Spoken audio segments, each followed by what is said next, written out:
have a fundamental belief that people are not bad at reaching their goals, but they might need some help tweaking their systems and their processes that get them there in a way that's not overwhelming, in a way that's also enjoyable.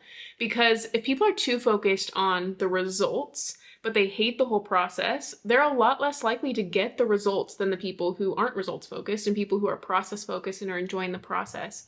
So what we need are systems that work for us. And it's probably not the first time that you think of a system that it's going to work. It takes a lot of trial and error. It's very unlikely that you sit down and you plan one system and it works the first time. It takes planning and iterating and then replanning and reiterating and doing that many times to get a system that works for you. And then once you get a system that works for you for a while, then you'll change and it doesn't work anymore and you continue reiterating.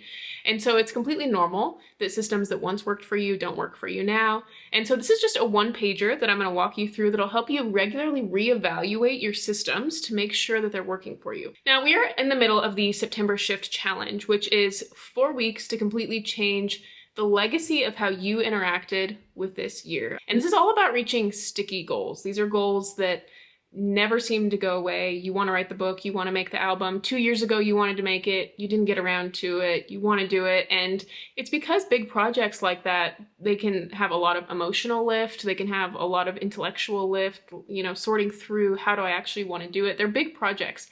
And so when it comes to mastering big projects, I like to use the metaphor that it's like climbing Mount Everest. If we were just climbing a small hill, for example, and metaphorically that's our goal, like if we wanted to just drink more water, it's a small hill, we just say, oh look, there's a small hill, I want to climb it, I go climb it. It's just a matter of habits at that point. But when you have a big goal, it's a big project, and especially when there's emotional lift and intellectual lift, it's more like climbing Mount Everest. I want to climb Mount Everest 4 years from now. And so there's planning leading up to it. What benchmarks do you need to hit before then? And then climbing the actual mountain itself, it's like, okay, well, if I want to climb it in this many days, I need to be at this checkpoint by this day and this checkpoint by this date. And things will go wrong and things will not go according to plan, but the planning is still incredibly valuable. It's the regularly replanning. You make the best plan with the information you have, and then stuff changes and you replan. So a lot of people who don't like planning, and they feel like it doesn't work for them, it's because they do a one-time planning routine and they don't have a replanning routine to redo their systems. So I will have a PDF linked in the description that you can follow along with. You can download this and do this on an iPad, or you could print it off, or you could just copy it down in a notebook paper, whatever works for you. Some of the prompts might not make full sense if you don't hear like what I'm saying with it, but this is a more streamlined version of the planner that I'm coming out with this fall. Every year I come out with a new planner, and this is some little pieces of what that planner will be like. So since this is our second week of the September shift, some things probably went well, some things probably didn't go well. So the first thing I want us to do is I want us to look at the weekly level, reflect on last week, and we're gonna look at what went well and what didn't go well. The first thing I want us to think about is just generally what amazing things happened last week. Maybe list 3 things that went really well. The next thing is, what made my soul come alive? What made me light up? What did I really enjoy about the process, about this creating process specifically? The first question is just kind of in general about the week, but this is as specifically as it pertains to this sticky goal. What did I really enjoy? What were my favorite parts about it? The next question is, what am I proud of myself for, especially as it pertains to the sticky goal? So you can list maybe 1 or 2 things that you're proud of yourself for in relation to the sticky goal, and then 1 thing maybe in general. But these are oftentimes I find different maybe than what I enjoyed. Sometimes what I enjoyed was something easy, but what I'm proud of myself for was the thing that was really difficult, but I got it done. And then the final question, it's kind of 2 parts, problem solution focused. One is, what complaints do we have about last week as it pertains to the sticky goal? And what do I need going forward? The need is the solution to that. I do want people to think about maybe experimenting with maybe a complaint from last week was a specific time of day. And maybe what I need to do is, what would really help me would be to experiment with a new time of day. The second step is we are going to go up a level in time. If you're familiar with my time funnel framework, the time level above the week is the month. So we're gonna go back to our monthly goal that we set at the beginning of the September Shift Challenge. Maybe it was to write 4 chapters by the end of this month, or 1 chapter per week. And I want you to see, is this something I still want? Is this something I care about? And is this something that's realistic? It's really common to get behind schedule. Now, something I like to do is, if I'm just 1 day behind schedule, I like to make it up by the end of the week. If I'm multiple days behind schedule, I like to try to reorient the plan and make it up by the end of the month. But in general, I don't like to move the final deadline. I like to keep the final deadline. And if I get behind, it means I have to make things up in different areas. Now, something that can happen is people are excited about an idea, especially idea-oriented people. Like, they're really excited about an idea. They're working on it. They do it for a little while. They have this burst of energy. And then they get kind of like, I'm just all of a sudden bored with this. And it's like this, all of a sudden there's this boredom. And I've found that most of the time when that boredom hits, or I mean, sometimes it can be even kind of morose, it's because something got difficult. It became a little intellectually confusing. Maybe there's not enough clarity, or maybe emotionally it got stressful. That's like, I don't want people to see me, or fear of being seen, or things like that.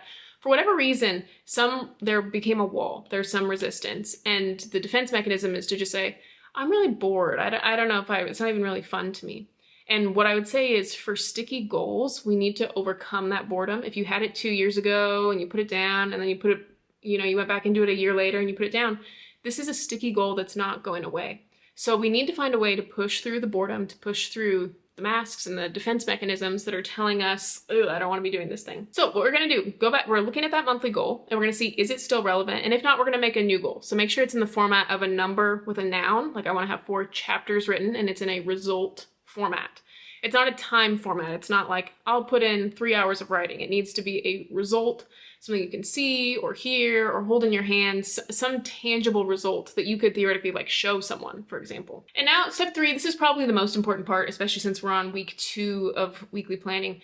We're now going to go a level down. So since we're weekly planning, we went up to the month, and now we're going to go down to the daily level, which is we're going to plan our days. So if you want to write a chapter every week, let's say, we're going to pick 5 outcomes that are a number with a noun of what we want to have done by the end of today, by the end of each day. And it needs to have a time constraint, like I'm going to work a maximum of 1 hour on this. And it also needs to have a result. Because if we're only results based, if we say I'm going to have 1 chapter written by the end of the week, sometimes people will edit and edit and edit, and the time grows and the time grows, and every extra hour you spend working on it at the beginning, you're kind of robbing of your future self when you're not going to be as motivated. So it's better to pull back at the beginning. Don't be perfectionistic, because what's fun and perfectionistic at the beginning becomes soul-sucking later on, that perfectionism, which the next video is going to be about. So we want to make sure that we're just keeping within the time constraint, and we're also getting the results in that time frame. We don't want to just have, I work on it for an hour, otherwise you might not get the results done. So last week you may have set some sort of framework. Like, for example, if I wanted to get 1 YouTube video out by the end of the week, maybe it's like I outline on Monday, I film on Tuesday, I edit on Wednesday and Thursday, and then I get it posted on Friday, let's say. And maybe you set some sort of routine last week, and maybe parts of it didn't work. So this is a way for us to move things around. I said I was going to film on Tuesdays, but that doesn't actually work because I have this meeting, and it would be better if I could do it on weekends. So maybe I actually don't do anything on Friday, but I actually do it on Saturday. Maybe I tried doing it in the evenings, but that wasn't working. So I'll try the mornings. So it's all just one big experiment. This plan for the week is not permanent. The big point of planning is also the replanning. So you strategize, things will go wrong, and you need to re-strategize. I love the quote, plans are worthless, but planning is everything. Or another quote is, plans never survive first contact with the enemy. But you still need to plan. It's that planning is everything. So it's the planning and replanning and planning and replanning. And eventually you'll get to the point where it's autopilot and you won't need to. But until we get to that point, we got to replan. The actual work itself that you do is inconsequential, but all of the pieces, all of the work you do strung together, and how it changes you and the person you're becoming, and how you're becoming the type of person that sticks to your goals, the type of person who writes. Like, if you want to be a writer, then you're the person who writes. If you want to be a singer, then you're someone who practices singing. And so the process of being a person who practices what they want to do is how it completely changes you. And that's monumentally important. So we want to decrease the importance of the actual work. You're just going to write 1 crappy chapter this week, or you're going to make 1 crappy song this week. And we're taking the pressure off of the actual final result, and we're just focusing on how the process and how it changes us is monumentally important. So the next video will be more about that, more about perfectionism. I'll continue doing these weekly planning videos throughout the month of September. I'm very curious what your goal is, what your sticky goal is. So if you want to let me know in the comments, I would really love that. If you are watching this in the future, I will have the playlist here linked to the September Shift Challenge. I will see you guys in the next one. Bye.